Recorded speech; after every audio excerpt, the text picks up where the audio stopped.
আমি এই রায় মানি না। আমি নির্দোষ। আমি সরকারের হুকুম পালন করেছি মাত্র। আমি হুকুমের গোলাম।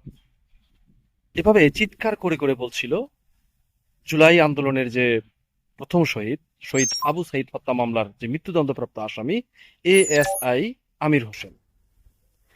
সে চিৎকার করে এভাবে কান্নাকাটি করছিল। এখন এই কথাটি বলার উদ্দেশ্য হচ্ছে, এই যে বিচারের রায় হয়েছে মৃত্যুদণ্ড, এটা কি সঠিক হয়েছে না ভুল হয়েছে?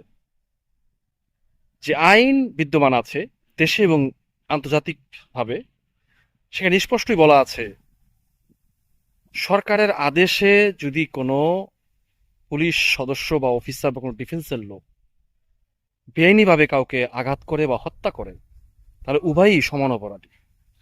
সরকার এবং যার আদেশে এই ঘটনা ঘটিয়েছে তারা সমান অপরাধী। এখন ক্ষমতার দম্ভে যখন মানুষ ভুলে যায় যে কোনটা আইন, কোনটা মানবিকতা, কোনটা দেশপ্রেম, এগুলো ভুলে যায়, তখন এই ধরনের জঘন্য কর্মকাণ্ড যখন ঘটায়, তখন এই ধরনের বিচারের সম্মুখীন হতে হয়। কিছুই করার নেই। আপনারা জানেন যে আবরার হত্যা মামলার একটি ঘটনা আছে, এদেশে এরকম আরো অনেক ঘটনা আছে। সরকারকে খুশি করতে গিয়ে, বিশেষ একটি মহলকে খুশি করতে গিয়ে নিজের জীবনকে ধ্বংস করেছে, নিজের পরিবারকে ধ্বংস করেছে।